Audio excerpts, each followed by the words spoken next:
Baru berapa orang ini? Yang lainnya kemana ya?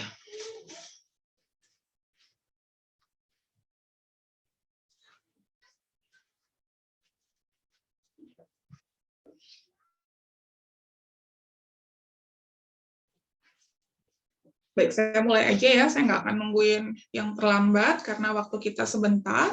Assalamualaikum warahmatullahi wabarakatuh. Waalaikumsalam. Kita lanjutkan lagi praktikum untuk sesi kedua kali ini. Untuk yang tugas minggu lalu, ada kesulitankah kalian? Mungkin kita bisa review dulu sebentar.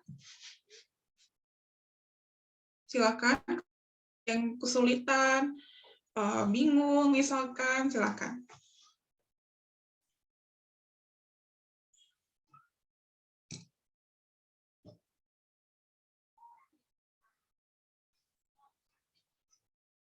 Ada? Saya izin bertanya, Ya, Nabila. kalau Silakan. yang sebenarnya bingung yang di PTL itu teh kan ada angka sama dalam kurungnya itu maksudnya apa ya?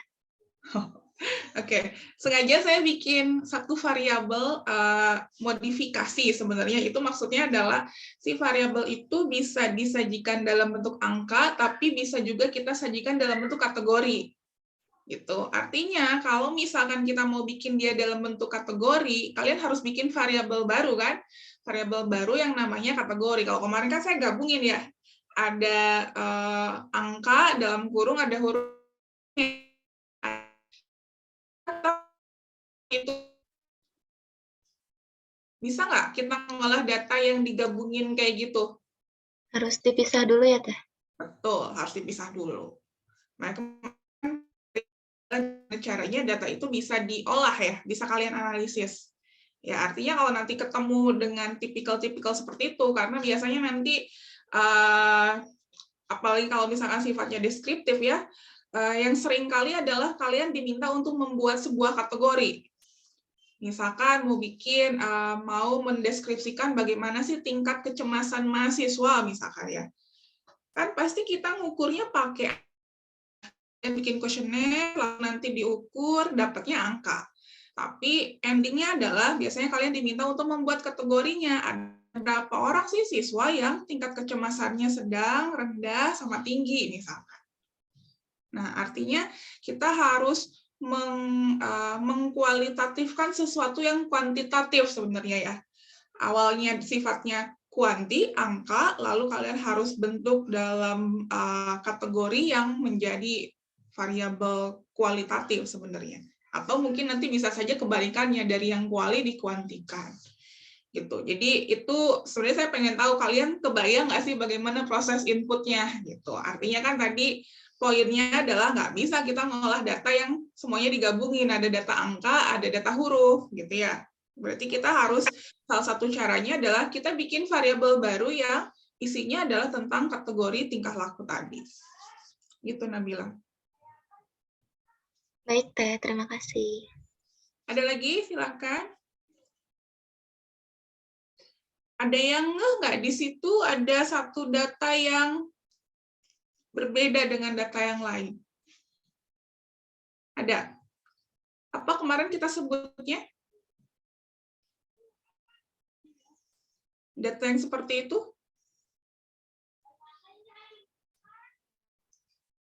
Di variabel apa ya? Saya lupa. Ada satu angka yang dia berbeda dengan angka yang lainnya. Ada yang nemu nggak? Atau mungkin udah dibenerin ya sama kalian ya? Mungkin dikiranya typo. Yang cuma 14 bukan teh? Itu di variabel apa, Ras, Kak? Di kepuasan kerja. Oke, di kepuasan kerja. Kalian ada angka yang seperti itu? Nah, itu kemarin menandakan apa ya, Raska ya? Apa kita sebut kemarin ada nilai yang dia berbeda dari kumpulan nilai yang lain?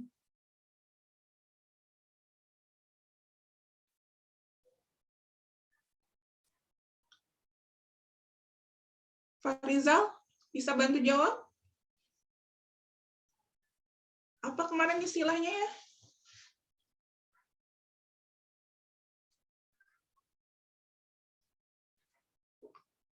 Tuh, ada yang tahu?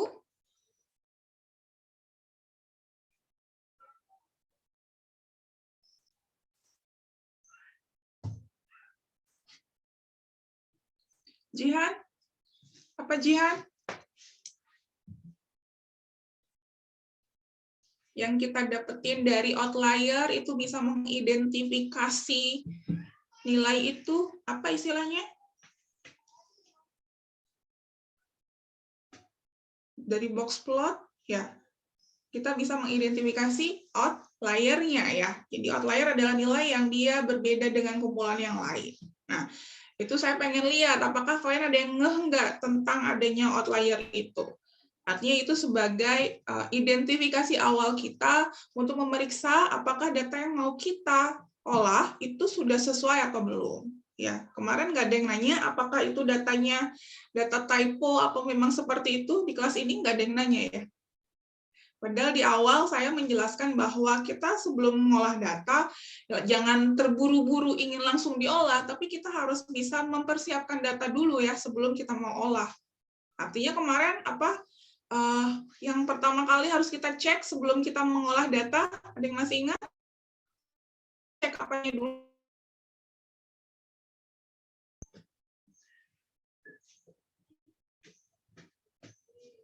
Aura, bisa jawab Aura? Sebelum kita menganalisis data, hal pertama yang harus kita cek apanya dulu?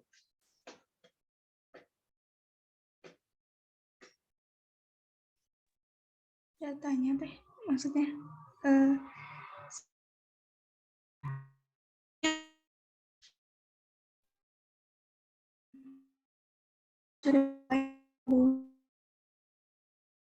Apa? Dikatakan sesuai apa enggak? Seperti apa?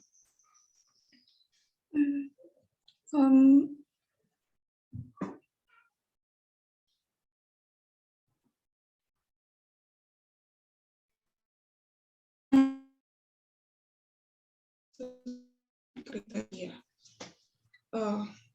Saya bingung jadinya kriteria yang mana yang kita udah tentuin. Oke, Radityo, coba. Hal pertama yang harus kita cek itu apa kemarin sebelum kita ngolah data, Radityo?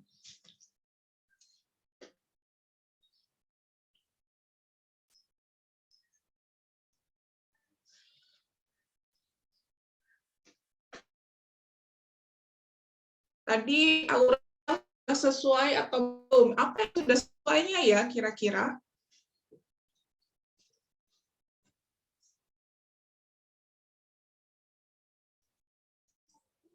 Apa? Saya lupa.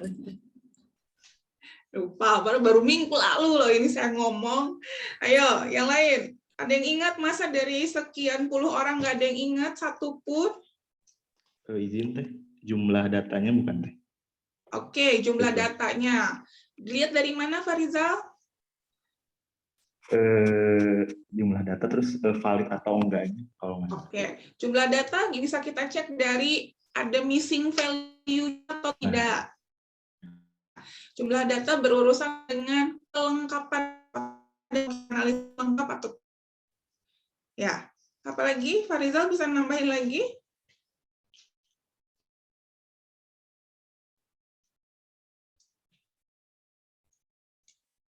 Atau yang lain silakan. Ada yang mau menambahkan selain dari tadi kita cek dulu missing value-nya ada atau enggak. Terus apa lagi ya?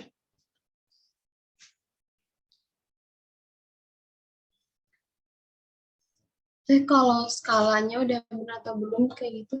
Betul, itu harus kita cek juga. Cek dulu skala pengukuran datanya sudah sesuai nggak yang diidentifikasi sama software sama hasil identifikasi kita ya. Ada yang melakukan itu nggak kemarin? Atau terima-terima aja ya?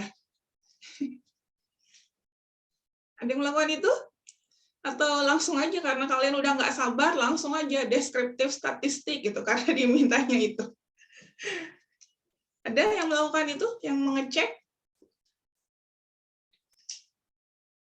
Zulfa kemarin melakukan itu nggak Zulfa? Enggak, Teh. Enggak. Sabita, kemarin melakukan itu? Enggak Teh, langsung. Enggak. Ari, kemarin melakukan itu, Ri? Dicek, Teh, kan micahin yang pola TL yang A, yang huruf sama angka. Ya, terus tadi Hasna bilang harus dicek skala pengukuran datanya, Ri. Kamu cek nggak, Ri? Skala pengukuran datanya sesuai apa enggak? Enggak ya? Teh cuma misahin doang. Nah, itu adalah hal simpel yang seringkali kalian lupain nanti pada saat proses pengolahan data. Karena merasa di software udah bisa mengidentifikasi, ya udah langsung aja, percaya aja gitu ya kamu sama software. Nah, itu nggak boleh seperti itu ya nanti. Karena balik lagi, software itu adalah tools-nya. Tapi yang mengoperasikan tools, yang nanti bisa mengkontrol apa yang software lakukan itu benar atau tidak, itu adalah kita sendiri. Ya, jadi itu prinsip yang harus selalu saya ingetin gitu ya, walaupun nanti kalian udah semahir apapun, itu yang harus kalian lakukan di awal, dicek dulu apakah identifikasi skala dia dari softwarenya sudah sesuai atau belum.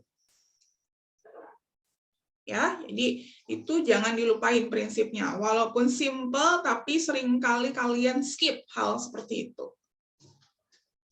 Oke. Ada lagi pertanyaan tentang tugas minggu lalu? Silakan. Kalau saya periksa di tugas minggu lalu masih ada yang mengumpulkan hanya output-nya saja. Ya. Untuk tugas berikutnya, saya sebenarnya nggak perlu output kalian sih sebenarnya. Yang saya butuhkan adalah interpretasi dari output kalian. Gitu. Ya, kalau nanti kalian ngolah data terus atau deskripsi gitu hanya menampilkan outputnya saja dari software tanpa bisa membahasakan atau menginterpretasikan, ya buat apa nanti nggak ngomong gitu ya hasilnya ya. Padahal itu yang kalian perlukan gitu. Mungkin kalau orang statistik dikasih output kayak gitu masih bisa baca mungkin. Tapi kalau orang yang nggak paham statistik, kalian kasih outputnya, ya nggak akan memberikan informasi apapun. Ya, jadi walaupun misalkan karena ini ya praktikum statistik, kalian mindsetnya hanya oh nanti keluar outputnya gitu. Oke, tapi nggak hanya sebatas itu. Ya, jadi selesaikan sampai proses interpretasinya. Saya ingin tahu kalian bisa membahasakan outputnya atau tidak. Karena balik lagi, kalau ngeluarin output, itu mudah ya. Mungkin kalian nggak usah praktikum juga udah bisa sendiri buka di YouTube gitu ya. Tinggal buka klik-klik apa, langsung keluar outputnya. Tapi di luar dari itu, nanti yang berat adalah gimana caranya kalian bisa menginterpretasikan atau memaknakan dari output yang memang kalian keluarin. Ya, beberapa masih ada yang hanya mengeluarkan outputnya saja gitu. Jadi ngumpulnya cuma tabel-tabel atau gambar-gambar doang tanpa ada maknanya itu apa. Itu. Mungkin dikiranya nanti yang bacanya langsung paham gitu ya. Bisa membaca apa yang kalian pikirkan gitu ya. Padahal jangan seperti itu. Ya, mau nanti yang bacanya adalah orang yang paham statistik atau orang yang nggak paham statistik, berikan interpretasi sejelas mungkin. Ya, maupun nanti ya pada saat kalian nanti di skripsi atau di apapun dalam melakukan sebuah riset juga seperti itu.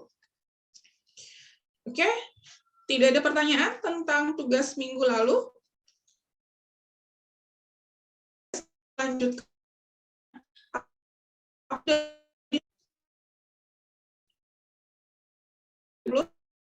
Sudah Teh. Sudah. Ada yang belum sama sekali menonton videonya? Belum beres, Teh. Oke, Ari belum beres. Yang lainnya? Ada yang belum sama sekali nonton videonya? Gak apa-apa, jujur aja kalau sama saya mah. Kalau udah belum beres, ya udah bilang aja. Ada yang belum sama sekali? Baru sebagian Teh. Baru sebagian, oke. Yang lain? Baru yang part 1 Teh. Baru yang pas 1. Sisanya sudah? Saya juga belum. Farhan, udah tonton Farhan? Belum sempat.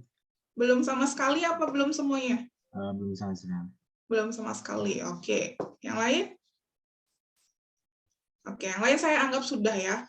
Kenapa saya atau teman-teman yang lain gitu ya, ada Kang Hendra, ada Kang Ilham, berusaha memberikan fasilitas selengkap mungkin buat kalian, karena tadi memfasilitasi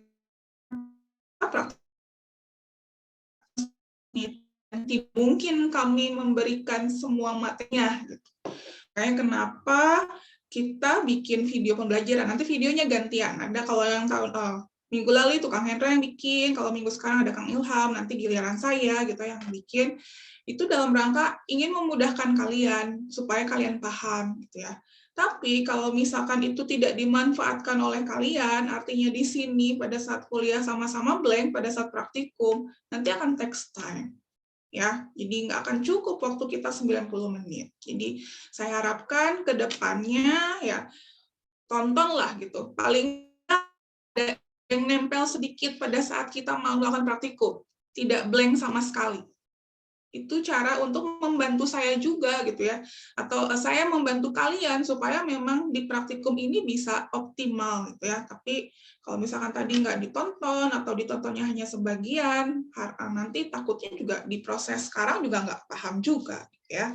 Jadi saya berusaha untuk memfasilitasi kalian, mudah-mudahan itu bisa kalian manfaatkan semaksimal mungkin gitu ya. Jadi nanti lebih banyak hal yang bisa ditanyai. Oke, saya akan lanjutkan materinya. Untuk yang sekarang itu kita akan bahas tentang ini, pengujian hipotesis. Kalau minggu lalu lebih ke arah bagaimana kita mendeskripsikan data, kalau sekarang kita bagaimana kita melakukan proses pengujian hipotesis. Dan ini yang memang nanti sering juga kalian akan temui gitu ya, proses melakukan pengujian hipotesis. Walaupun sudah juga dijelaskan di kuliahnya, ya, ini kita coba bahas yang dari sederhana dulu, bagaimana kita membandingkan dari yang dua kelompok. Ya, kalau kalian ketemu nanti mau cari ada perbedaan atau tidak ada perbedaan dari dua kelompok, maka yang pertama kalian harus identifikasi adalah sifat kelompoknya itu kayak apa. Apakah dia saling bebas atau tidak. Kalau di sini istilahnya ada independen atau berpasangan ya. Kalau di sini satu laginya apa?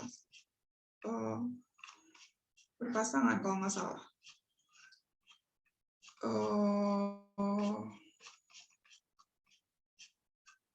Berkaitan ya. Jadi beda istilah tapi maknanya sama. Ada yang saling bebas, ada yang tidak saling bebas atau berpasangan kalau dulu saya kasih istilahnya.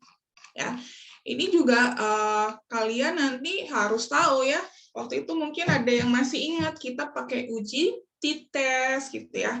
Lalu selain tadi kita bisa membedakan sifat kelompoknya, ada kelompok saling bebas dan tidak, maka pendekatannya juga ada yang kita pakai pendekatan parametrik, mungkin masih ingat ya.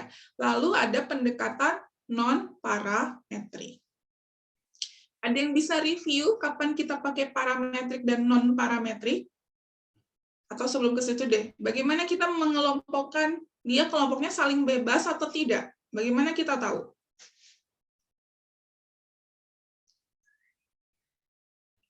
Kirana, bisa jawab Kirana? Bagaimana kita tahu bahwa kelompoknya, oh ini kelompok saling bebas, oh ini kelompok tidak saling bebas, Kirana?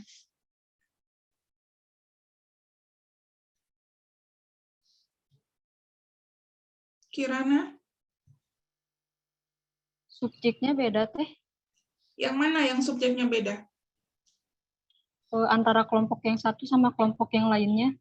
Oh, maksudnya adalah yang saling bebas atau yang berpasangan, yang subjeknya beda? Itu yang saling bebas. Yang saling bebas. Kalau berpasangan? Subjeknya sama, diberikan dua perlakuan. Oke.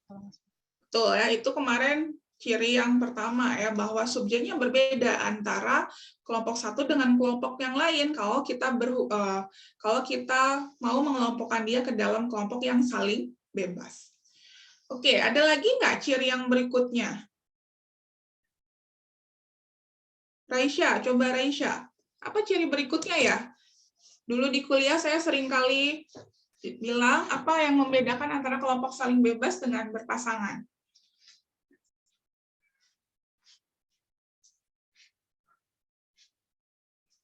Raisya? Perbedaannya yang parametrik sama yang non teh. Masih yang bebas dan kelompok saling bebas sama kelompok berpasangan, Marisa.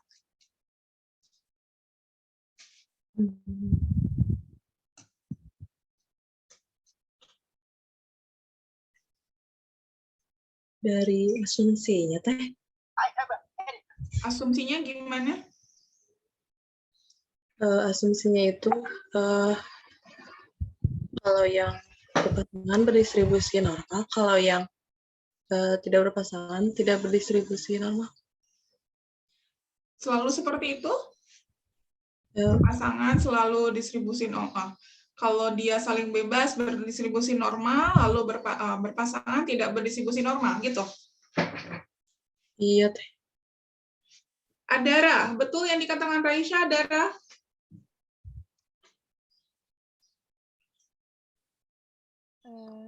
Betul deh. Betul. Kalau dia bebas selalu distribusi normal, kalau dia berpasangan tidak berdistribusi normal. Enggak sih teh, kan dilihat dari asumsi-asumsi.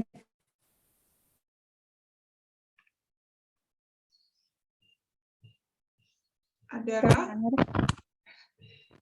gimana? Nggak Kedengarannya jelas? Apa? Bisa diulang? Kedengeran nggak teh? Punten.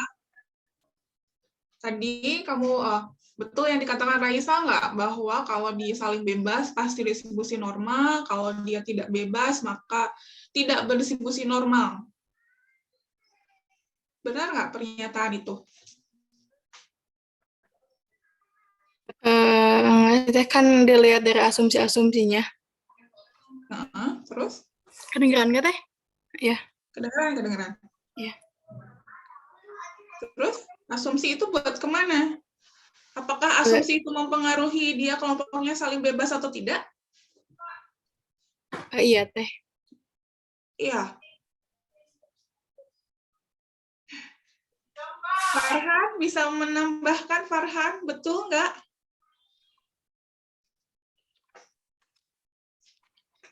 Ini saya masih nanya tentang, kalian bisa bedain nggak mana yang kelompok saling bebas sama kelompok berpasangan? Betul tadi Farhan, bahwa yang bebas itu selalu distribusi normal, yang berpasangan tidak berdistribusi normal.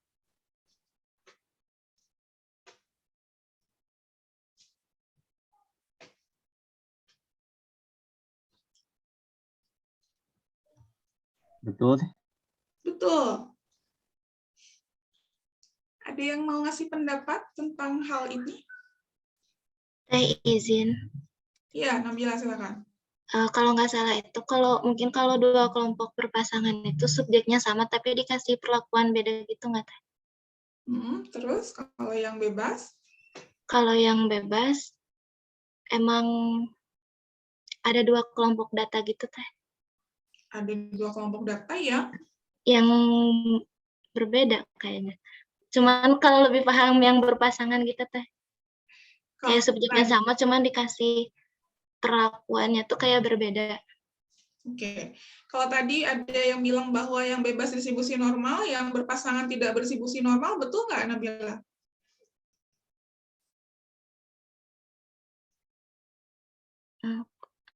Kurang tahu teh, takut salah. Nggak apa-apa. Kan saya nggak pernah menyalahkan. So, kalau menurut Nabila seperti apa? Betul nggak kesimpulannya seperti itu?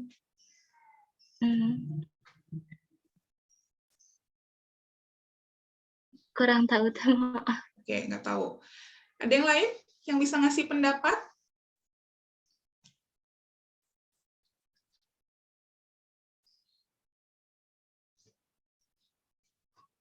Ada? Terkait tadi masih tentang bagaimana membedakan kelompok saling bebas atau tidak. Ini harus saya ulang karena ini prinsip sekali. Kalau nanti ke proses JSP-nya memang gampang ya. Silakan. Kapan kita masukkan dia ke dalam kelompok yang independen atau biasanya istilahnya adalah saling bebas. Yang pertama tadi kelompoknya beda ya, tadi ada yang bilang. Yang kedua apa cirinya?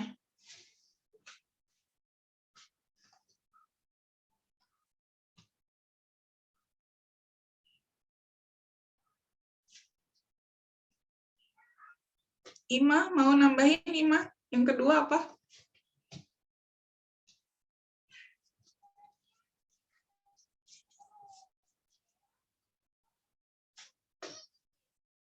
Kalau kita berbicara ukuran sampel, kira-kira gimana ya ukuran sampel antar kelompoknya?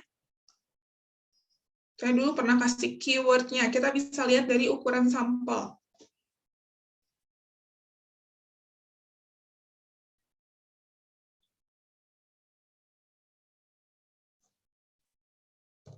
Ukuran sampelnya seperti apa kalau kita berbicara kelompok yang saling bebas?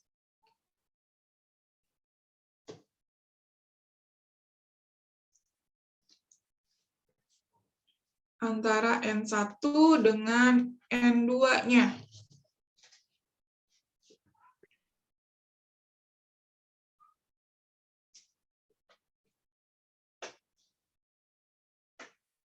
Itu pun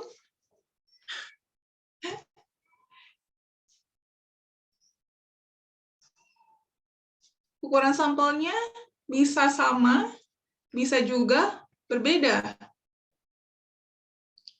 Ya, kalau dia yang saling berpasangan, sudah pasti dia selalu sama ukuran sampelnya.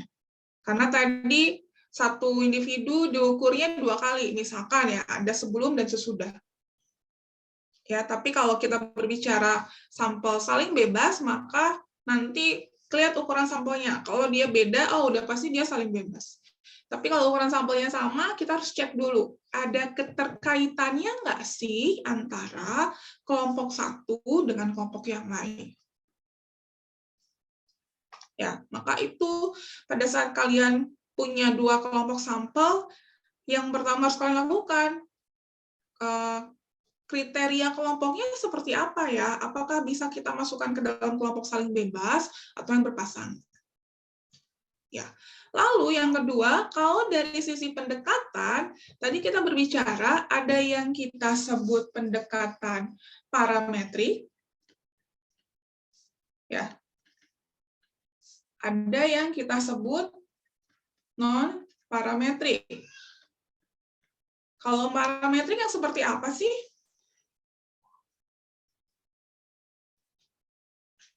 Kalau yang parametrik kayak apa? Tadi ada kaitannya dengan pengujian asumsi.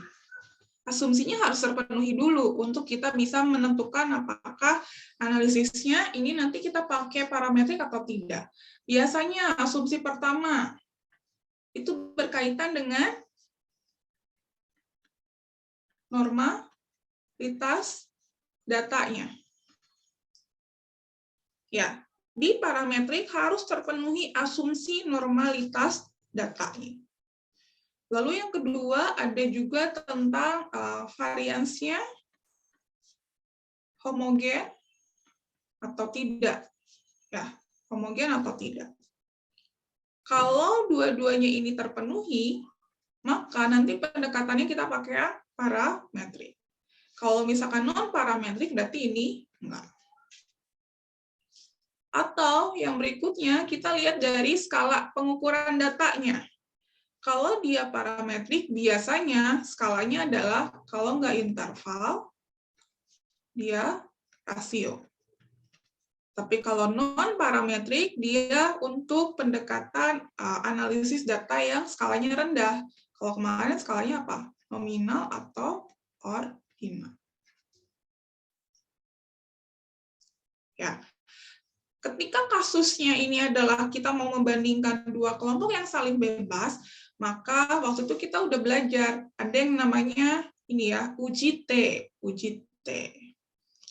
Uji T yang pertama ini kondisinya kalau dia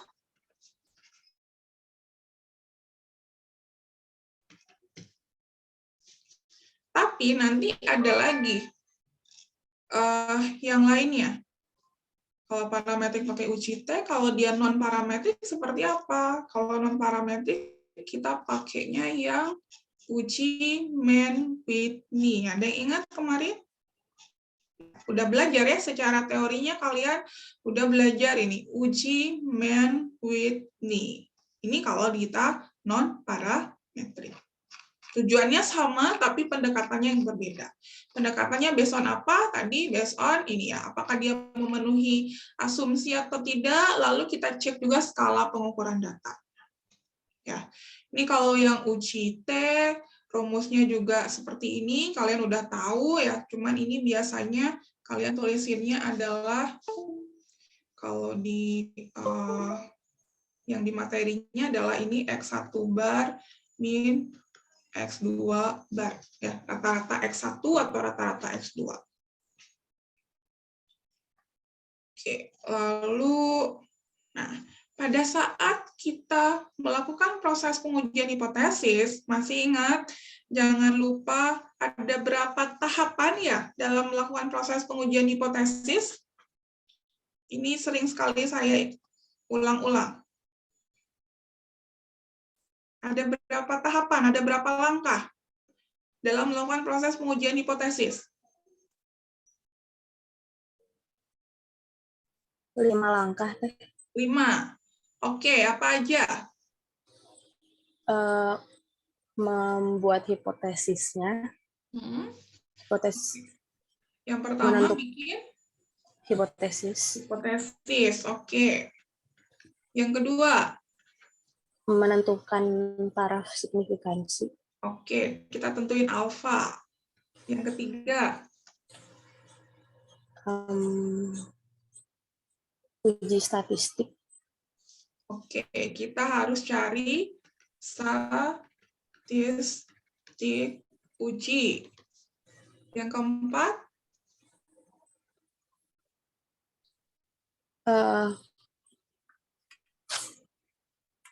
Kriteria uji, Teh.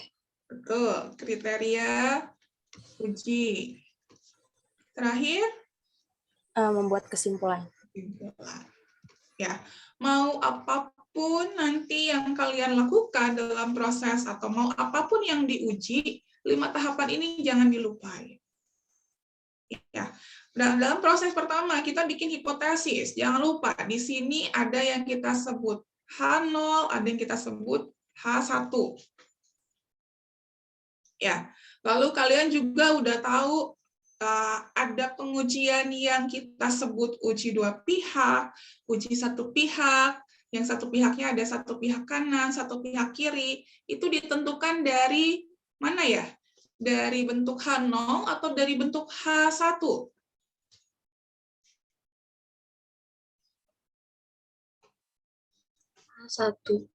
H1, oke, betul. Dari bentuk H1, kalau dia uji 2 pihak, H1-nya kayak apa?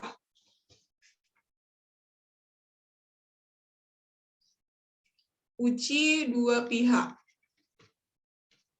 H1-nya kayak gimana?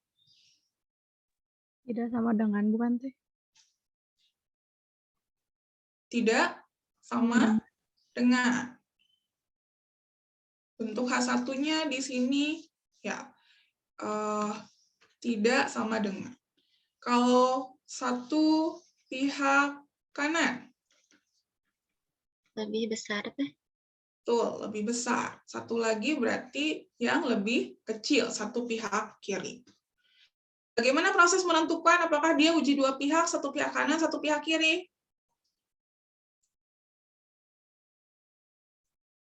Berdasarkan apa?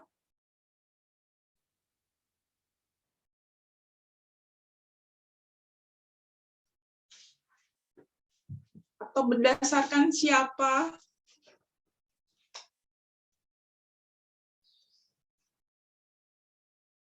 Berdasarkan bentuk hipotesis penelitian yang dimintanya. Atau kalau dalam soalnya dia minta apa? Ya, ini basic yang kalian harus ingat pada saat melakukan proses pengujian hipotesis. Oke.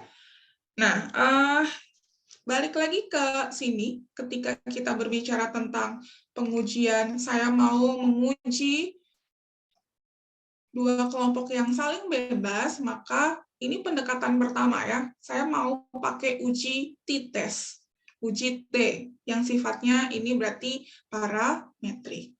Saya hapus dulu. Ini adalah sifatnya parametrik. Maka tadi, apakah saya mau pakai pendekatan yang asumsinya harus kita cek dulu ya sebelum kita menentukan kita mau pakai yang parametrik atau non parametrik. Asumsinya apa? Kalau di sini tadi sudah saya bilang bahwa asumsinya ada distribusi normal, ada normalitas data, ya. Lalu kita harus pastikan dulu kelompoknya juga dia saling bebas. Tadi ya kita udah bahas bagaimana proses mengidentifikasi kelompok, mana yang kelompok saling bebas dan yang berpasangan. Lalu kita cek juga apakah variansnya homogen atau tidak. Ya, di sini udah dijelasin. Kalau misalkan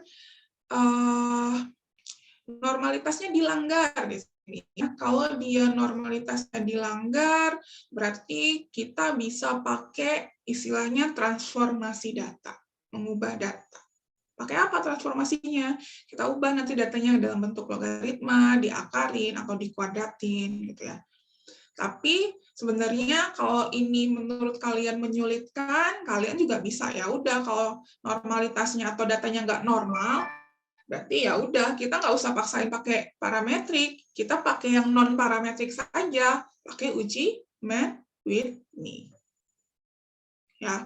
Lalu nanti kalau dia variansnya tidak homogen, kita melakukan proses pengujian, maka nanti ada statistik uji Wells namanya ya. Jadi bukan pakai uji T yang biasa. Ya. Kita coba mulai. Datanya kalian sudah punya, data independent t-test.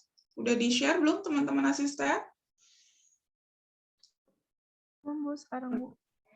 Ya. Ini udah dalam bentuk CSV, jadi kalian bisa langsung buka di JASP-nya.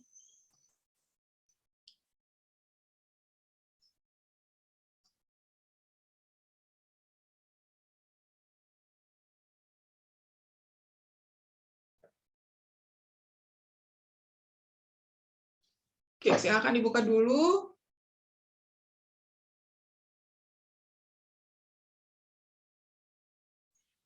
Oke, sudah di-share di kolom chat. Lalu buka di JASP-nya.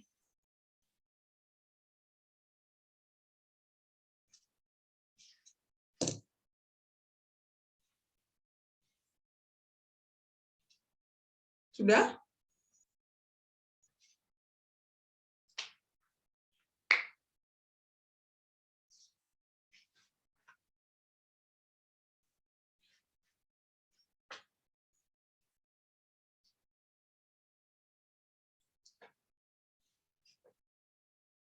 Sudah bisa dibuka?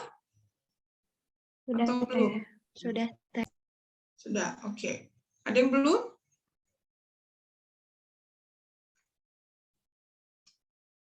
Oh, satu lagi ya harus saya ingetin. Pada saat kalian melaporkan aktivitas praktikum ya, yang di screenshot bukan Zoom-nya, tapi layar kalian pada saat kalian ngolah JASP-nya ya. Jadi kemarin masih ada yang di screenshot-nya pada saat Zoom-nya gitu, cuman ada layar saya doang, ada muka saya sama layar saya. Ya gimana saya tahu kalau kalian nyobain kalau kayak gitu. Ya, jadi yang di screenshot nanti adalah layar kalian pada saat kalian ngolah datanya. Oke, balik lagi ke sini. Ini saya mau melakukan atau di sini yang jadi kelompoknya adalah ada based on gender ya, ada males dan ada females. Lalu yang mau diukur atau variabelnya adalah weight loss-nya, penurunan berat badannya. Ya, berarti kalau ini 0, berarti awalnya sekian, misalkan awalnya 60, akhirnya 60. Weight loss-nya 0 kan, karena berat di awal sama berat akhirnya itu sama. Jadi ini adalah penurunan berat badannya. Nah, ingin diketahui apakah penurunan berat badan di laki-laki itu sama nggak sih dengan penurunan berat badan di perempuan? Berarti kelompoknya ada berapa? Kalau dari kasus itu. Yang jadi kelompok siapa? Laki-laki sama perempuan teh. Laki-laki sama perempuan. Ada berapa kelompoknya? Ada 2, laki-laki sama perempuan. Ya, oke. Setelah kita mengidentifikasi banyaknya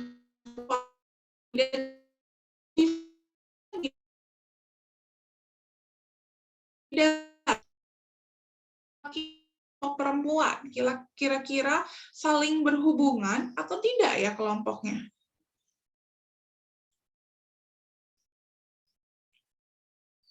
Apakah ada hubungan antara kelompok laki-laki sama kelompok perempuan? Enggak teh. Enggak. Kalau saya gambarin datanya, biar kalian kebayang, berarti ini adalah ada kelompok yang males, ada yang kelompok yang female, kan? Female. Ini adalah data weight loss-nya, ini data weight loss. Misalkan ini data males-nya adalah 0, ini 0, ini 3,8, lalu yang female-nya dimulai dari ini ya, 2,4, 2,4, terus berapa lagi? 4,1, dan seterusnya. Ya, biasanya kalau di tugas kemarin, saya masih bentuk datanya dalam bentuk seperti ini ya. Kalian biar kebayang, oh ini ada laki-laki, ada perempuan. Ada 2 kelompok. Ya. Lalu nanti, kalau ini raw datanya kayak gini, maka proses menginput data ke JASP harus dalam bentuk seperti ini. Harus kalian gabungin semua datanya. Kalian gabungin datanya, plus berarti nanti akan ada data, akan ada variabel kelompok, alias kalau di sini adalah gender, lalu ada variabel weight loss, ini datanya yang diukurnya apa. Ya, jadi di inputnya bukan masing-masing kelompok. Ya, tapi kalian gabungkan sehingga di sini data gender ini terdiri dari semuanya, ada female, ada male. Ya, sampai di sini bisa diikuti. Lalu tadi saya di awal niatin kalian, ketika kita masukin data, cek dulu skalanya sesuai apa enggak. Di sini gender, kalau ini kemarin buat tanda skala apa ya, yang bentuknya lingkaran kayak gini? Gender, dia skalanya apa?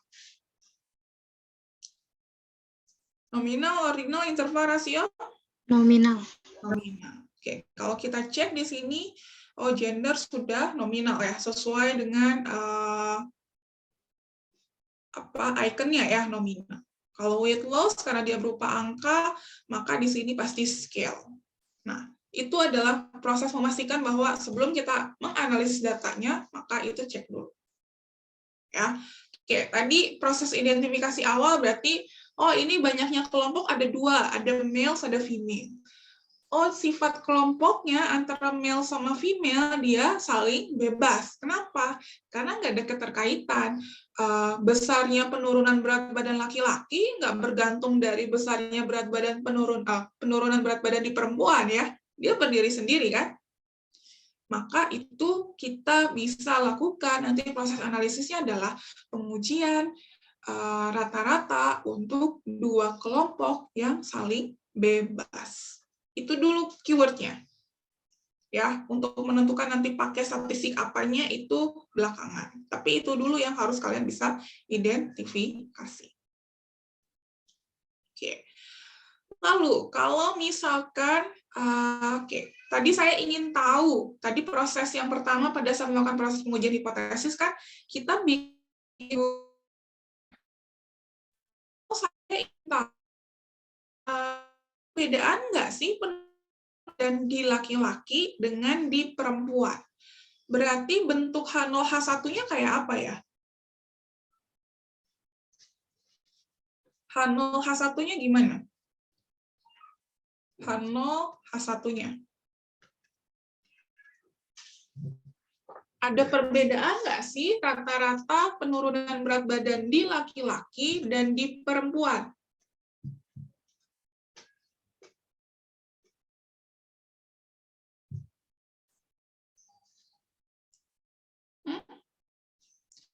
Rata-rata simbol apa? Bagaimana menuliskan simbol rata-rata di hipotesis? Mu teh. Tuh. Ada mu. Kita pasti menuliskan mu. Di sini mu-nya ada berapa? Ada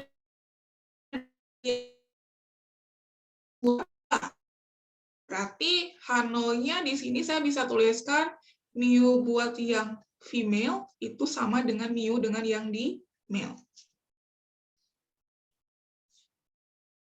H1-nya karena tadi saya cuma pengen tahu ada perbedaan atau tidak ada perbedaan, berarti H1-nya bentuknya seperti apa? Tidak sama dengan teh. Tidak sama dengan. Ininya tidak sama dengan. Ya, itu proses awal dulu. Oke. Sekarang lanjut ke bagaimana melakukan proses analisisnya. Nah, oke, tadi kita pengen tahu bahwa ada perbedaan rata-rata nggak sih di antara dua kelompok yang saling bebas. Kalau minggu lalu kita pakai deskriptif, sekarang kita udah nggak pakai deskriptif, karena kita bukan ingin mendeskripsikan, ya, tapi kita ingin menguji. Nah, kalian bisa masuk ke t-test, kalian klik t-testnya, lalu pilih ya, di sini ada classical, ada Bayesian, kalian pilih yang sederhana saja, pilih yang classical. Nah, dari di situ ada 3 ya, ada pair, ada one sample. Punya kita yang mana? Independen. Karena tadi kita sudah mengidentifikasi bahwa kelompoknya bebas. Maka kita pilih yang independen. Ya, muncul.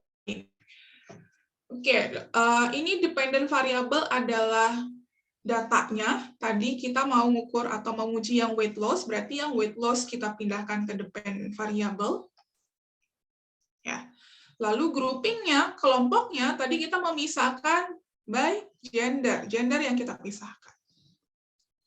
Ya, gender kita masukin ke grouping variable. Oke, di sini ada beberapa yang harus kalian lakukan dulu. Ya, soalnya ini bisa kita lakukan sekaligus ya. Tadi, untuk bisa kita menentukan apakah kita pakai pendekatan parametrik atau kita pakai pendekatan non-parametrik, apa yang harus kita lakukan? Uji apa dulu?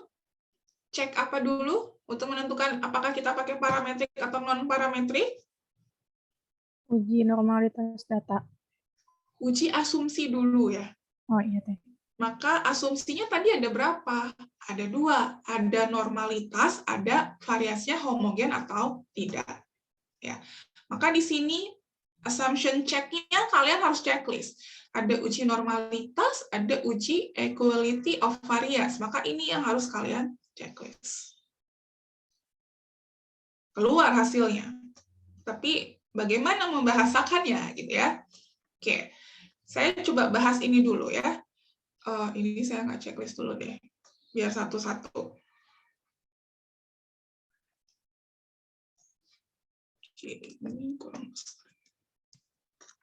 Oke, semoga kelihatan ya, tapi di kalian juga ada. Oke, untuk yang pertama, uji asumsi normalitas. Ya, ada kita pakai Shapiro-Wilk. Lalu yang kedua, untuk cek homogennya variasinya homogen atau tidak, kita pakai uji Leavitt. Ini juga proses pengujian hipotesis. Maka kalian juga harus menuliskan bentuk hipotesisnya dulu. Untuk tadi ini yang hipotesis, ini yang oke. Yang pertama untuk cek asumsinya. Ya. Untuk ngecek asumsi, yang pertama ada cek normalitas. H0-nya apa, H1-nya apa? Minggu lalu udah kita bahas, Shapiro-Wilk, ada yang ingat? H0-nya apa, H1-nya apa untuk cek normalitas data?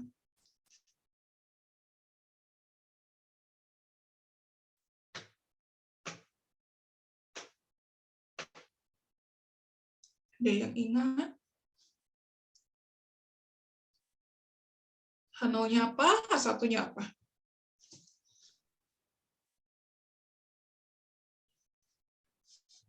H0-nya, kalau uji normalitas data, maka di sini adalah data berdistribusi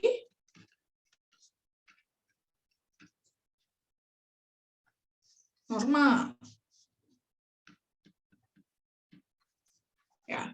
Lalu H1-nya? H1-nya apa? Tidak normal, Teh. Tidak berdistribusi normal. Ya. Ini tahapan pertama. Ya, ini tahapan pertama. Tahapan kedua, misalkan saya mau pakainya adalah alfa. Alfanya ada 5%. Tahapan ketiga, kita tentukan statistik ujinya. Mana yang kita sebut statistik uji? Yang kita sebut statistik uji adalah nilai ini nih. Ini adalah nilai Shapiro-Wilk-nya. Ya, misalkan ini pakai Shapiro-Wilk test misalkan ya. Diperoleh W-nya untuk yang female ini adalah 0,968, untuk yang male 0,971. Jadi sebenarnya dari hasil software tinggal kalian masukkan ke tahapan proses pengujian hipotesis. Ya. Oke, yang keempat tadi apa? Yang keempat kriteria. Kalau kita punya nilai ini, maka kita harus bandingkan dengan nilai tabel ya, biasanya yang manualnya ya. Tapi kita males nih, nggak punya nilai tabelnya. Waktu itu kita punya alternatif, pakai nilai apa ya? Ada yang masih ingat? Untuk bisa menolak menerima? P-value teh. Pakai nilai p-value. Ya. Oke, di sini yang mana yang kita sebut nilai p-value? Yang P. Yang P. Ini yang kita sebut sebagai p-value. Jadi sudah semakin memudahkan. Ya. Oke, kriterianya apa? Kalau kita pakai p-value. P-value kita bandingkan dengan nilai alfa. Kalau p-value kurang dari alfa, berarti ditolak atau diterima? Ditolak teh. Ini harus udah inget ya sekarang, karena sering sekali diulang. Berarti kebalikannya, kalau dia lebih besar, ini yang diterima. Sekarang, punya kita berapa nilai p-value-nya? Karena ini ada 2, maka kita ujinya masing-masing ya. Oh, data female normal. Jadi nanti ada 2 bentuk hipotesis ya. Untuk yang data female dan data male. Buat yang laki-laki dan buat yang perempuan. Buat yang female, p-value-nya 0,282. Ditolak atau diterima?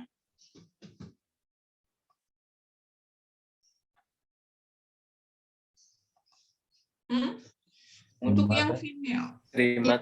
Terima teh. Oke, ini lebih besar daripada 0,05. Berarti diterima. Yang males 0,31. Sama. Sama ya, ini lebih besar daripada 5%. Berarti diterima. Kalau diterima artinya apa?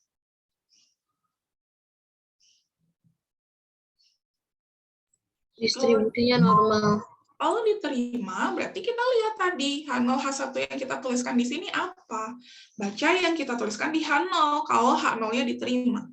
Oh, ternyata data berdistribusi normal.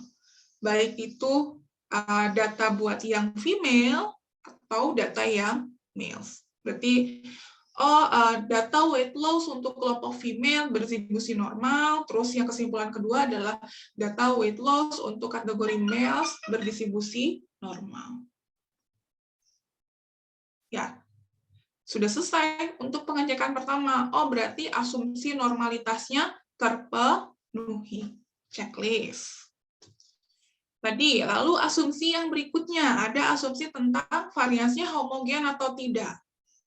Oke, kalau yang homogen, bentuk H0-nya apa? Ini cek variasinya homogen atau tidak. Tentunya pasti ada H0, H1 lagi ya. H0-nya untuk cek variasi ini berarti ini adalah varias homogen. H1 berarti tidak homogen atau heterogen. Ya, nanti kalau kalian udah terbiasa, ini udah kebayang ya, udah nggak usah saya jabarin satu-satu supaya jelas, nanti kalian bisa memahami, saya harus jabarkan seperti ini. Ya, varians homogen, varians heterogen, misalkan alfanya masih pakai 5%, lalu sekarang statistik ujinya bukan lagi Shapiro-Wilk, tapi apa? Ini kan uji Levin. Sekarang udah uji Levin. Statistik ujinya bukan lagi W, tapi yang mana? Yang statistik uji.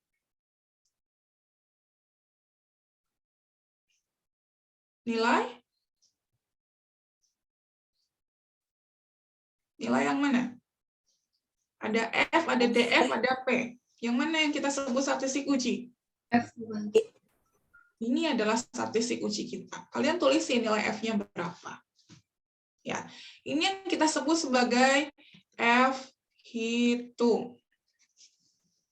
Ya, ini F hitung. Kalau ada F hitung, biasanya kita bandingkan dengan F tabel. Tapi karena di sini nggak ada tabel, kita bisa pakai kriteria yang tadi. Kita bisa pakai kriteria p-value paling mudah. P-value-nya 0,135. Berarti kesimpulannya ditolak atau diterima?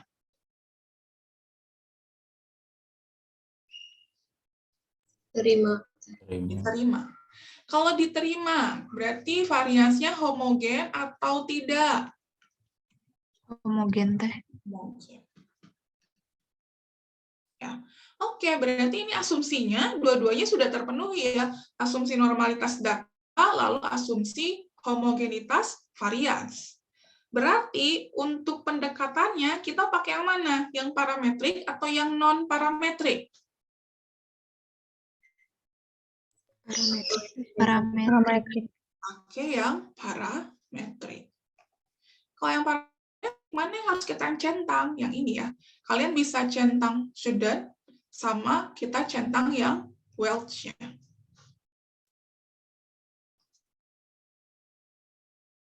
Nah, ini ya, ini hasilnya. Karena hasilnya asumsinya normal dan variasinya homogen, maka kalian bacanya adalah yang atas. Yang ini. Ya, yang merah. Oke, ini H0-nya yang mana? H0-nya tadi yang awal. Jadi, proses untuk menguji apakah ada perbedaan antara kelompok yang female dengan yang male, itu nggak kita langsung analisis itu, tapi tadi harus kita melakukan 2 pengujian asumsi dulu sebelumnya. untuk tahu, untuk bisa kita menentukan apakah kita pakai yang parametrik atau yang tidak. Ya, jadi prosesnya sama kayak tadi, ini H0, ini H1-nya, alfanya 5%, statistik ujinya berarti pakai test student, statistik ujinya berarti yang ini yang kita sebut sebagai T hitung, yang tadi based on di sini ya. Rumus untuk dapetin T hitung, kalau kalian hitung pakai rumus, percayalah hasilnya pasti 6,16.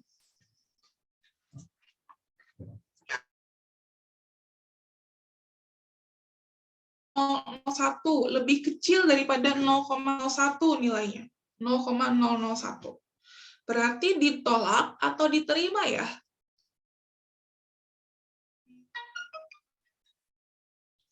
Ditolak atau diterima pada saat kita mau ngecek ini? Ditolak. Ditolak. Kalau ditolak artinya apa?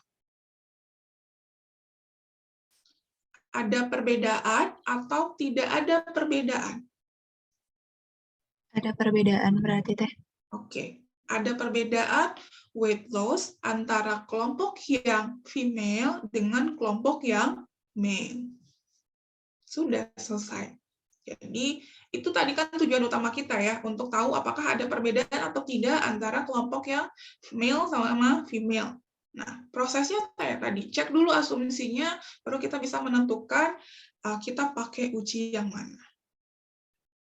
Ya, ini yang student di sini, kalau tadi normalitasnya terpenuhi, homogennya terpenuhi. Tapi kadang-kala nanti kalian nemu normalitasnya terpenuhi, tapi pada saat uji homogenitas di sini, yang kita pakai uji Livet, itu dia ternyata tidak homogen, alias heterogen. Maka nanti yang kalian baca bukan pakai yang bawah, yang Welch. Tapi kalau misalkan nanti asumsi normalitasnya tidak terpenuhi, yang bawahnya juga homogennya tidak terpenuhi, berarti kita pakai pendekatan tadi, non-parametrik. Kalau non-parametrik yang mana? Tinggal kalian centang, ini Mann-Whitney. Ya, nggak pakai ini, tapi pakai Mann-Whitney. Cara bacanya sama seperti tadi. Ya, jadi kalau saya centang semua ini keluar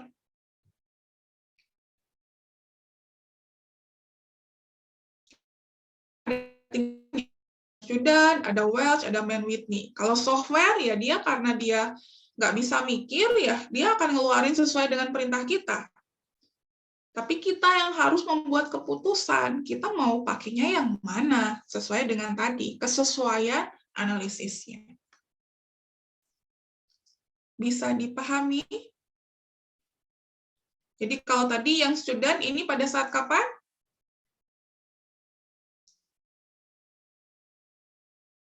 Pada saat kapan kita bacanya yang student di sini? Saat datanya berdistribusi normal. Dan homogen. Dan homogen, oke. Kalau yang Welch? Waktu datanya berdistribusi normal, tapi datanya heterogen. Betul. Terakhir, kalau Mann-Whitney?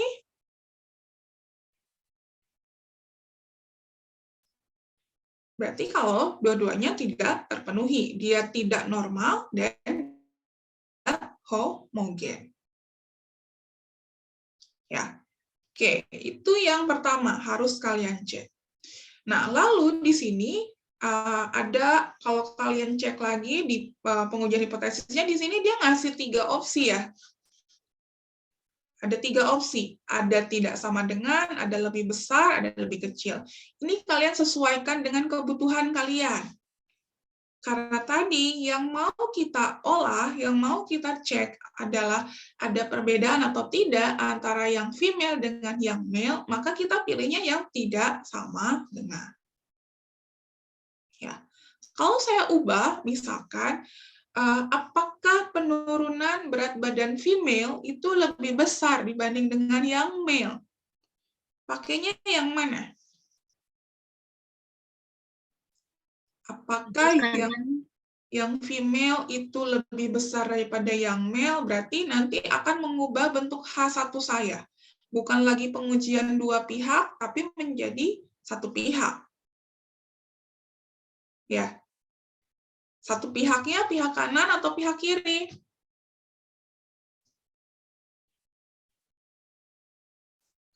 Pihak kanan atau pihak kiri? Kanan.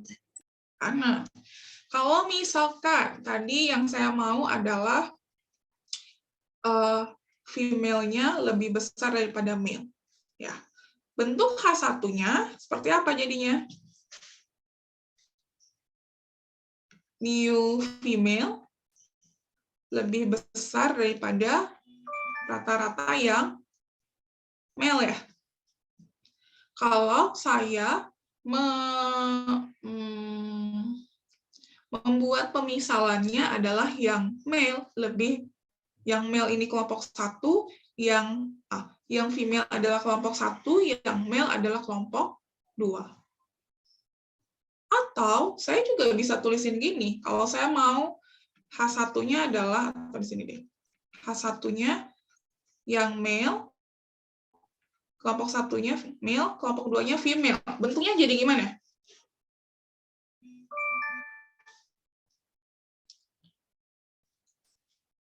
Bisa paham nggak maksud saya? Saya mau nanyainnya ini, apakah female itu lebih besar daripada male? Ya. Lalu saya harus mengidentifikasi mana yang jadi kelompok 1, mana yang jadi kelompok 2 ya. Kalau kelompok 1-nya adalah female, kelompok 2-nya adalah male, maka bentuk H1-nya ini sama dengan yang atas ya. Rata-rata female lebih besar dibanding dengan rata-rata yang male. Tapi kalau saya mau balik, apakah kelompok 1-nya adalah male, kelompok 2-nya adalah female, ini menjadi seperti apa H1-nya? Jadi lebih kecil. Jadi lebih kecil. Yang awalnya ini satu pihak kanan, sekarang berubah satu pihak kiri. Patokannya adalah, yang mau saya sampaikan adalah, sebenarnya tergantung kita lihat pemisalannya siapa yang jadi kelompok 1, siapa yang jadi kelompok 2. Karena satu kondisi bisa jadi berubah jadi 2 tanda. Saya bisa lihat dari sudut pandang lebih besar, saya bisa lihat dari sudut pandang lebih kecil. Tergantung saya memisalkannya siapa dengan siapa. Ya, dan itu yang harus kalian hati-hati dalam proses melakukan pemilihan di sini. Apakah dia tidak sama dengan, lebih besar, atau lebih kecil. Bisa diikuti sampai sini? Ya, jadi hati-hati. Kasus yang sama, saya bisa treatment dia uji satu pihak kanan, atau saya bisa treatment dia satu pihak kiri. Tergantung nanti yang jadi pemisalan saya kelompok 1 sama kelompok 2-nya siapa. Ya, bisa diikuti? Jadi nanti ini disesuaikan dengan kebutuhan kita. Yang mau ditanyakannya yang mana? Ya, kalau dari modul karena dia pengen tahu ada perbedaan atau tidak ada perbedaan gitu ya, maka yang dipilihnya adalah yang uji 2 pihak. Kalau nanti uji 1 pihak, tinggal kalian pilihnya yang kedua, yang ketiga ya. Nanti ngaruhnya di mana? Ngaruhnya akan di nilai p-value-nya, dia akan berpengaruh. Akan berubah nilai p-value-nya. Nih, kalau tadi kan dia kurang dari 0,001 ya. Tadi hasilnya kan di awal ditolak. Kalau sekarang p-value-nya jadi 1. Jadinya diterima. Kalau saya pakainya uji 1 pihak kiri. Gitu. Jadi hati-hati, proses pemilihannya disesuaikan dengan tadi. Apa yang dia tanyain? Oke, silakan. Sampai sini ada yang mau ditanyakan?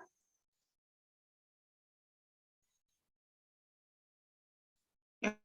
Kalau proses ininya mah gampang kan, checklist semua, pilih aja, keluar hasilnya. Tapi bagaimana kalian bisa menganalisis output yang ini? Kapan pakai student, kapan pakai Welch, kapan pakai man with me?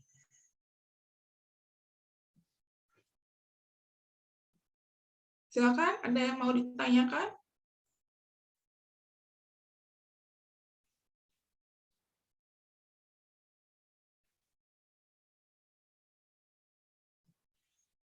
Oke, kalau dari sini, oke, ini buat additional statistik, sebenarnya ini buat tambahan saja ya. Kalau kalian coba aja nanti, coba-coba dicentang, nanti keluarnya adalah deskriptifnya sebenarnya. Nah, ini ada deskriptifnya. Ada tambahan location parameter. Ini biasanya adalah nilai rata-ratanya. Ya, ada standar error. Kalau cek, ada deskriptif plotnya.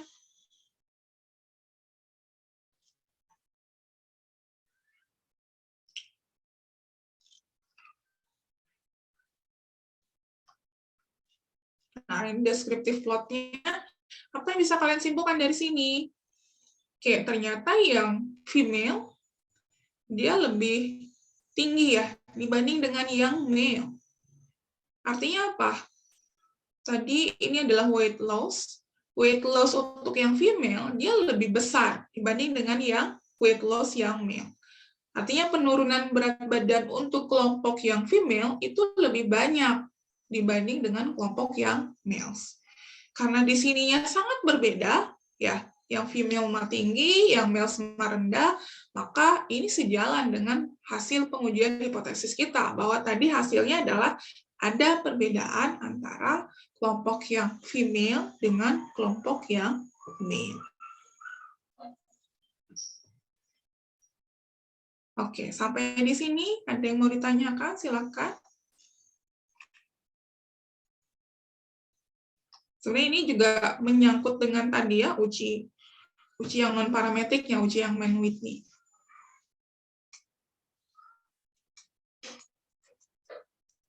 Bisa diikuti ya. Jadi lakukan nanti proses interpretasinya sejelas mungkin, diawali dengan pengecekan asumsinya. Pengecekan asumsi sangat penting untuk bisa kita menentukan kita pakai yang mana. Pakai student kah, pakai Welch kah, apa pakai Mann-Whitney. Ya, ini enggak harus kita lakukan tiga-tiganya ya. Kita pilih salah satu, mana yang lebih cocok.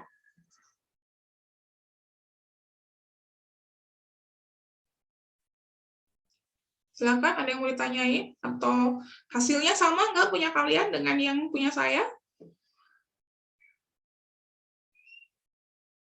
Pasti sama ya, karena datanya juga sama.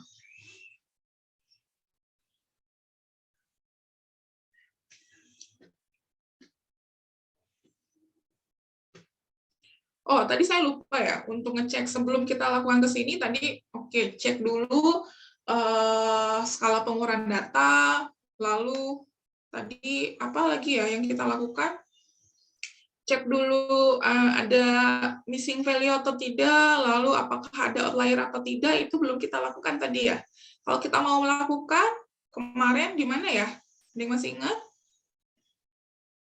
Kalau saya mau ngecek apakah datanya sudah lengkap atau belum, terus apakah ada outlier atau tidak, itu kita bisa ceknya di mana? Minggu lalu di deskriptif, ya, lalu masukkan saja variabelnya. Oke, di sini missing value-nya udah 0 ya. Berarti datanya kita sudah lengkap buat yang kelompok female, buat kelompok males. Lalu kalau buat cek apakah ada outlier atau tidak, kita bisa centang di box plot.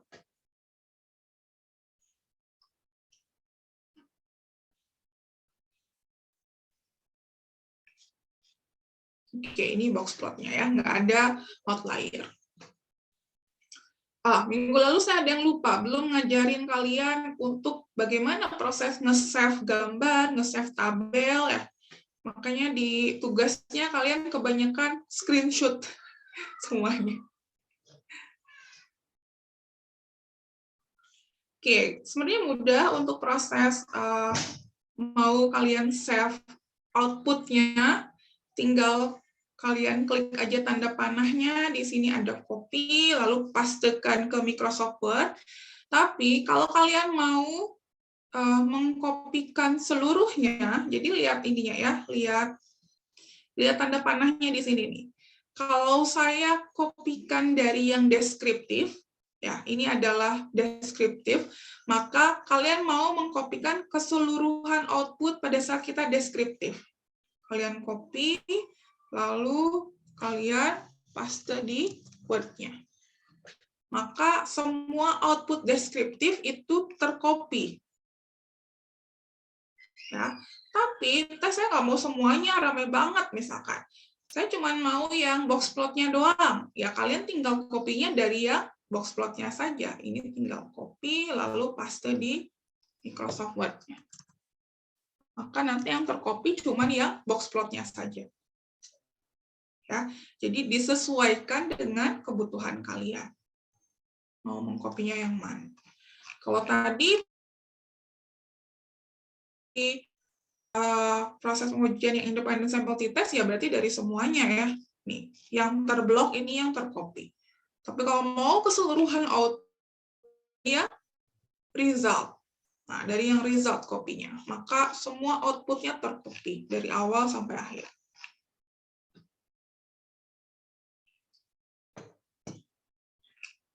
Oke, ada pertanyaan?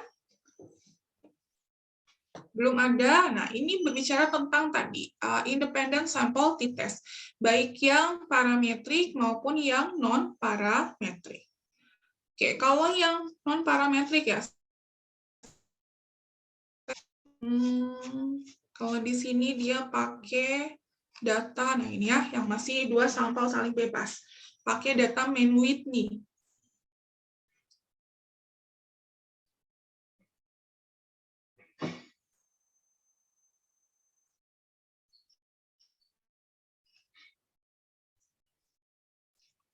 Data Mann-Whitney.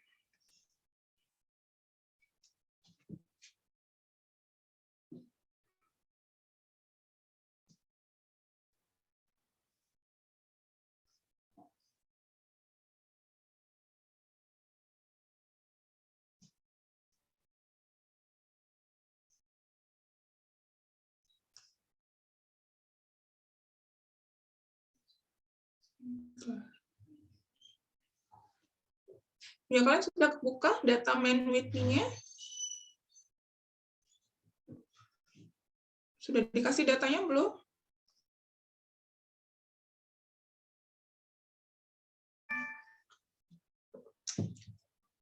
Nah, ini data untuk yang Mann-Whitney, kalau kita baca penjelasan di modulnya. Oke, ini ada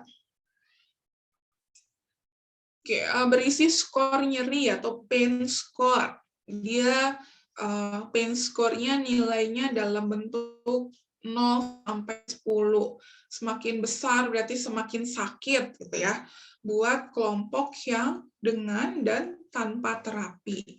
Jadi dengan terapi dan tanpa terapi. Tentunya ini kelompok orangnya beda ya.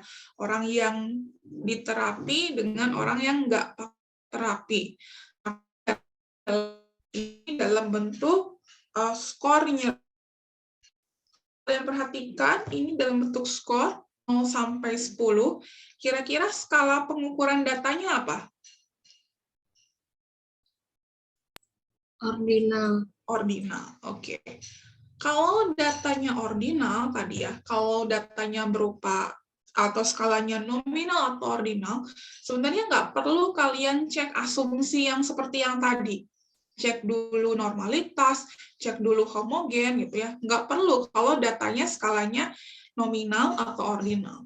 Kalian bisa langsung tentukan saja kita akan pakai pendekatan non-parametrik. Tapi beda halnya ketika data yang saya mau olah itu skalanya interval atau rasio. Maka itu harus dicek seperti tadi. Cek dulu apakah asumsinya terpenuhi atau tidak. Oh, kalau terpenuhi dua-duanya berarti pakai uji T-student. Kalau homogennya tidak terpenuhi berarti pakai yang Welch. Kalau dua-duanya tidak terpenuhi baru pakai yang uji Mann-Whitney.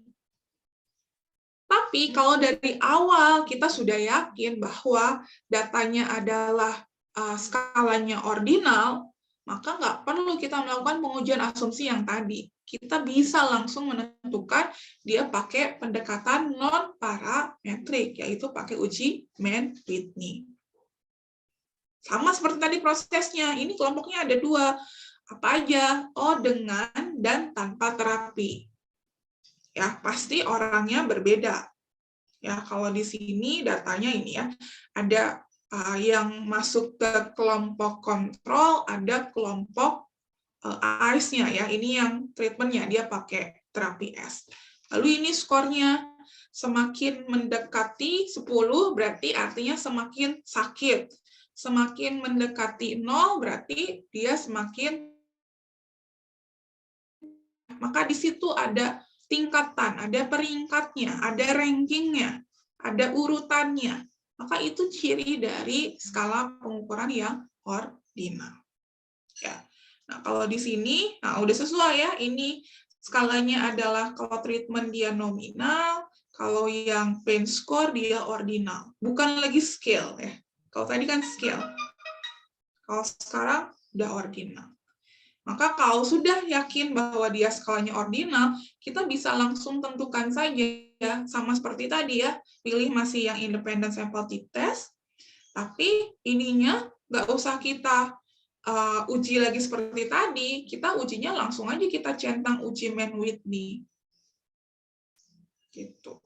Lalu ini yang tadi ya, sama kayak tadi, apakah kita uji dua sisi, satu pihak kanan, satu pihak kiri, ini ditentukan oleh bentuk hipotesis yang mau kita cek. Oh, ini saya belum masukin. Pain score-nya ke sini, dependent-nya ke sini.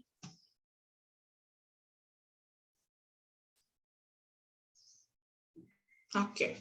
H0, H1-nya sama seperti tadi, berarti H0-nya tidak ada perbedaan pain score antara yang treatment dengan yang kontrol. H1 ada perbedaan pain score antara yang treatment dengan yang kontrol. Cuman bedanya kalau yang tadi, ya, kalau tadi kita pakai simbol mu buat pendekatan parametrik, ya.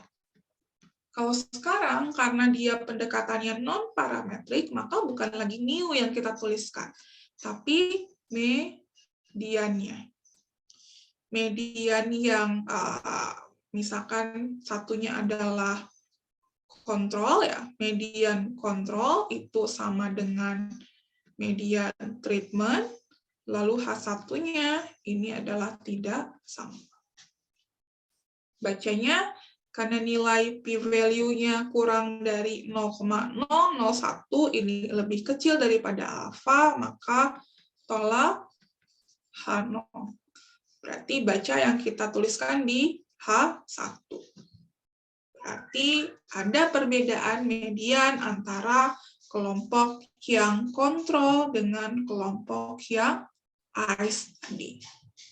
Ya, lebih sederhana kalau pendekatannya non-parametrik.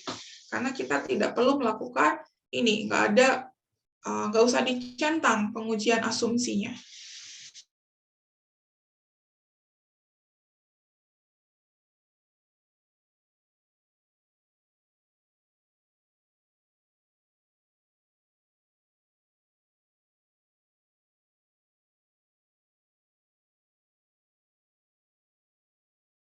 Kapan kita pakai non-parametrik. Itu menjadi kunci kalian untuk bisa menentukan tadi jenis analisis yang memang sesuai dengan data, sesuai dengan tujuannya.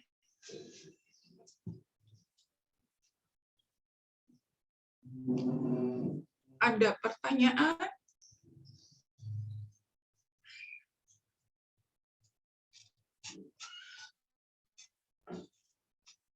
Oke, detailnya nanti bisa baca di modulnya, ya outputnya juga sudah ada interpretasinya. Silakan, ada pertanyaan sebelum saya lanjutkan?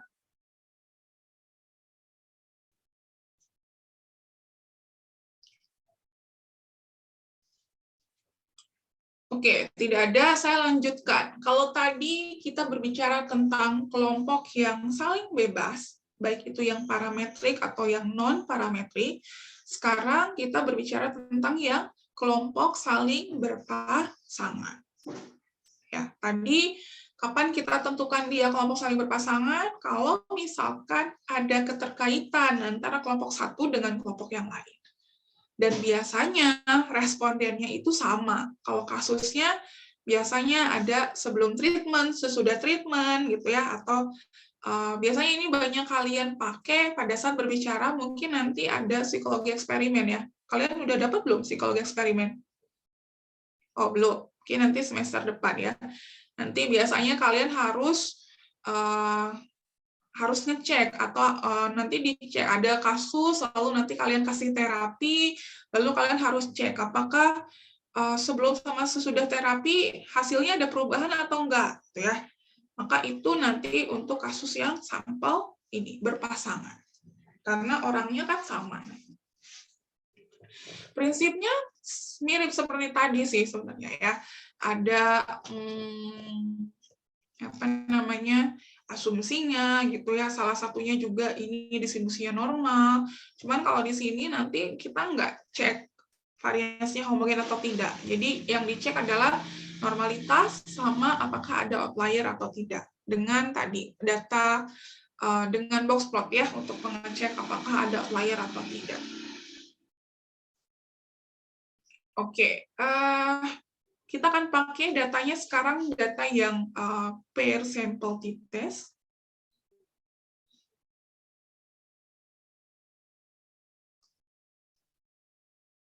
Silakan buka data yang pair sample t-test-nya.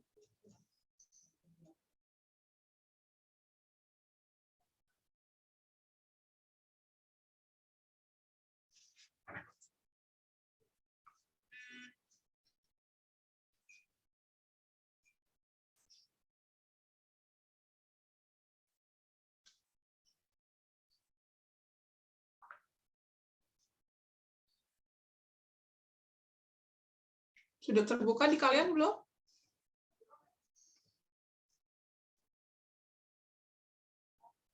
Ya, saya jadi lama ya.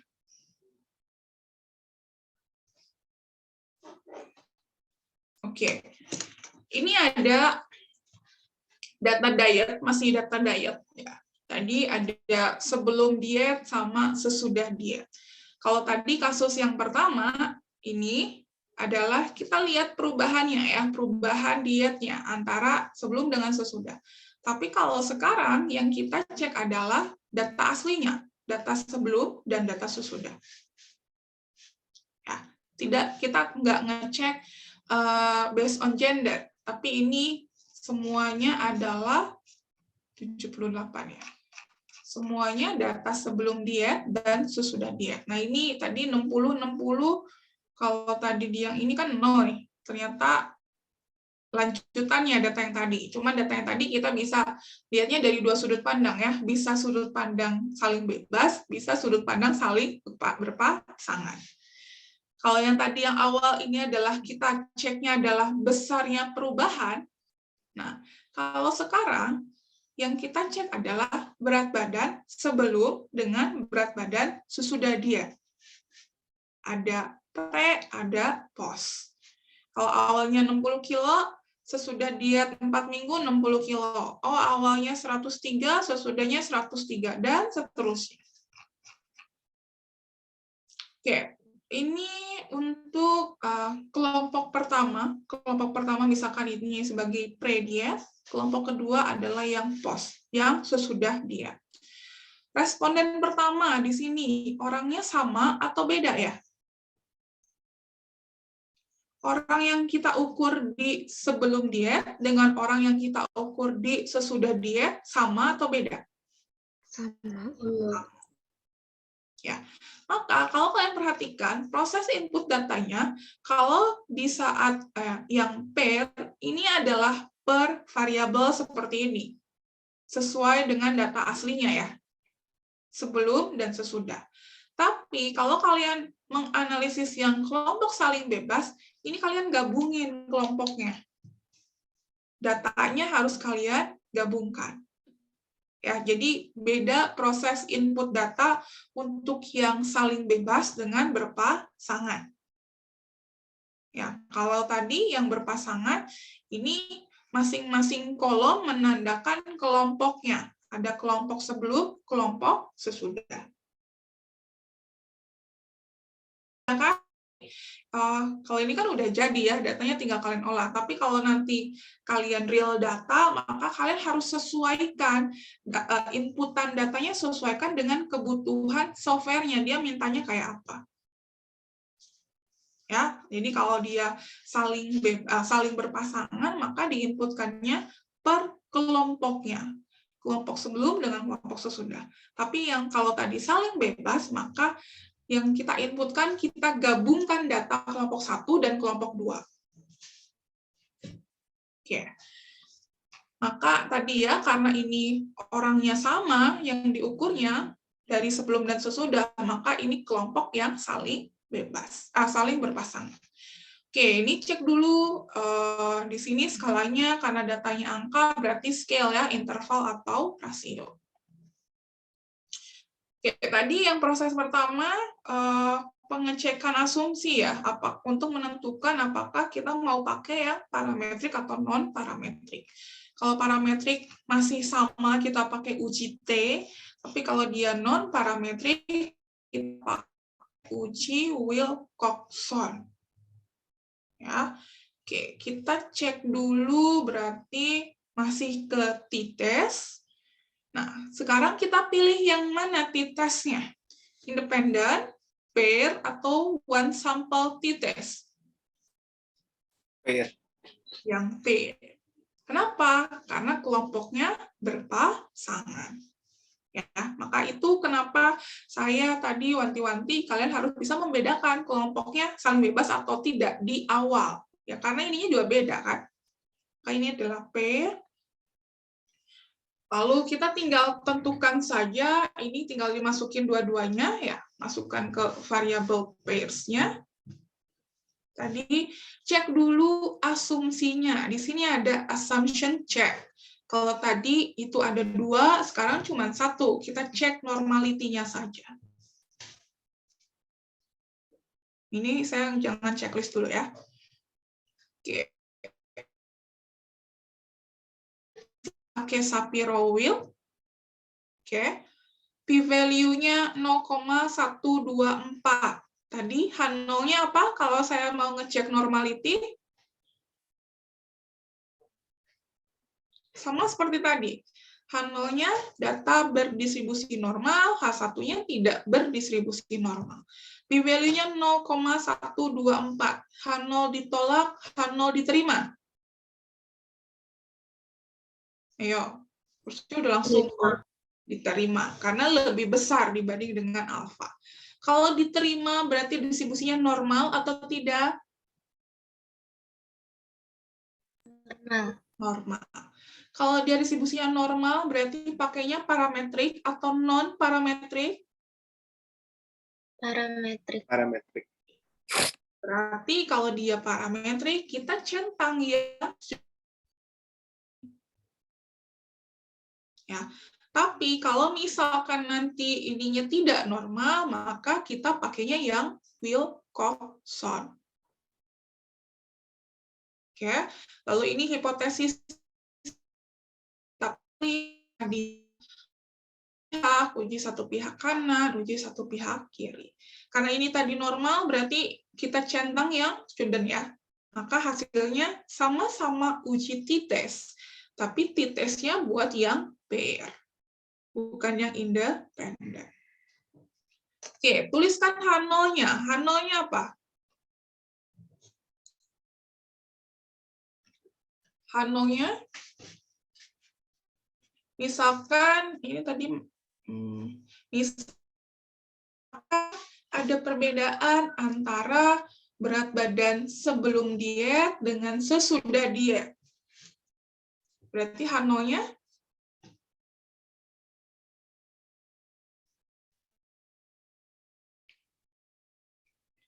apakah ada perbedaan rata-rata berat badan sebelum dan sesudah diet? Sama dengan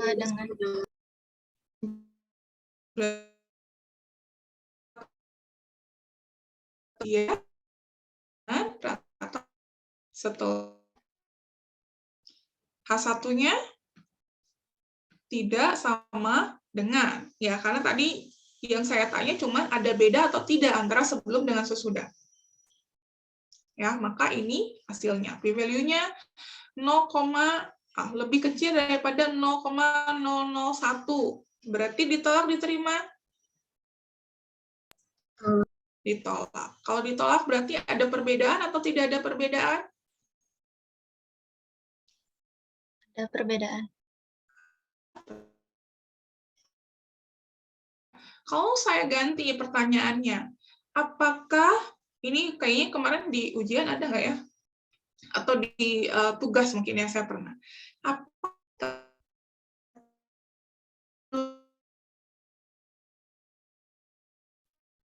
Kira-kira apakah diet efektif menurunkan berat badan atau tidak? Bentuknya kayak apa? Hanonya kalian bisa tulis sama ya, yang bedanya nanti ada di H1. H1-nya apa? Apakah diet efektif menurunkan berat badan atau tidak?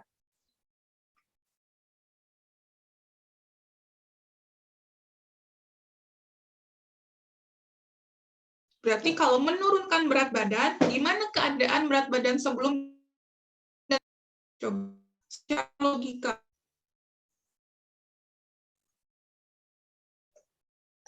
Berarti sebelum lebih besar daripada sesudah. Tuh. Berarti di sini adalah berat badan sebelum lebih besar daripada yang sesudah. Ya, jadi itu bisa macam-macam kasusnya ya. Jadi nanti kalian sesuaikan. Kalau dia yang ini, yang efektif menurunkan berat badan atau tidak, berarti nanti kita pilih yang ininya lebih besar.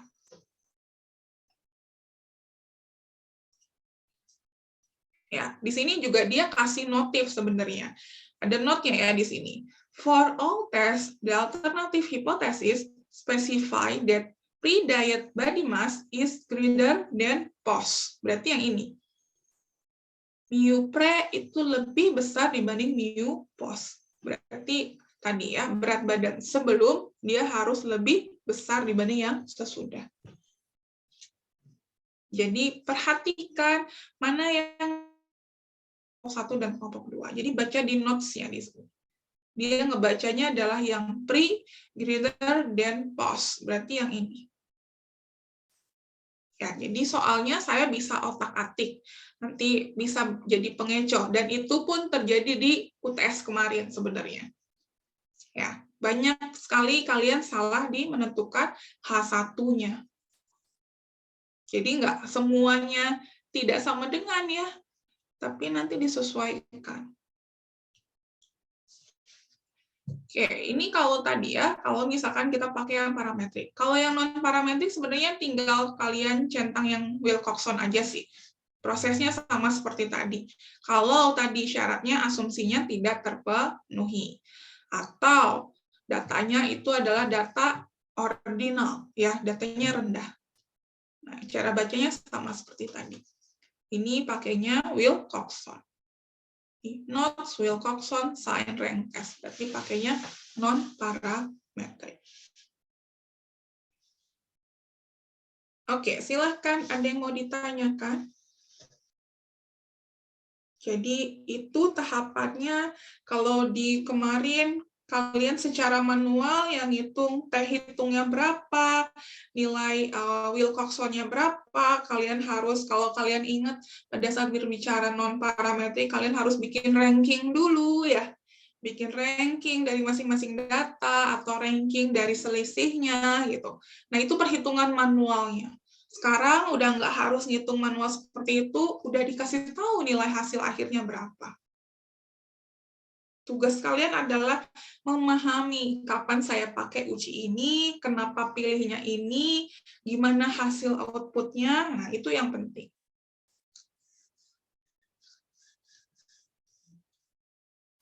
Oke, silakan. Sudah jam 10.40 kalau masih ada pertanyaan.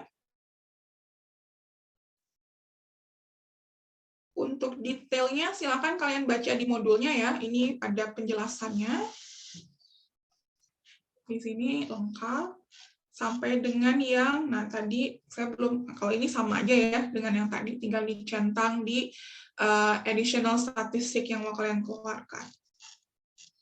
Nah ini buat yang Wilcoxon, contohnya beda lagi, ini ada yang pre-anxiety sama post-anxiety. Nah, ini tadi saya bilang banyak kalian pakai pada saat nanti berbicara tentang psikologi eksperimen. Nanti pasti banyak sebelum treatment, sesudah treatment, gitu ya.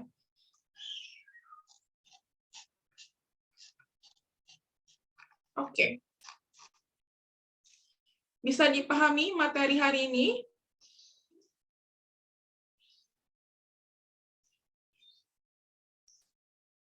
Tidak ada yang ditanyakan? Oke, kalau tidak ada, jangan lupa screenshot buat aktivitas kalian. Lalu nanti kalian masih dapat tugas individu ya, untuk bisa lebih paham lagi nanti apa yang kita pelajari hari ini. Dan nanti jangan lupa di tugasnya jangan hanya melampirkan output-nya, tapi plus juga tadi tahapan-tahapan melakukan proses pengujian hipotesisnya harus lengkap ya. Kalau tadi ada sebelum ke uji t-testnya, ada uji asumsi normalitas, uji homogen, maka lengkap semuanya. Masing-masing tahapan ada proses pengujian hipotesisnya. Oke, kalau tidak ada pertanyaan, saya rasa cukup untuk praktikum sesi kedua ini. Kita ketemu lagi minggu depan di sesi ketiga, dan jangan lupa nanti sebelum melakukan praktikum, dibaca dulu modulnya, ditonton dulu videonya, supaya lebih paham lagi nanti kalian pada saat praktikumnya ya. Baik, saya akhiri pertemuan hari ini. Assalamualaikum warahmatullahi wabarakatuh. Waalaikumsalam. Terima kasih, Teh. Terima kasih, Teh. Teh.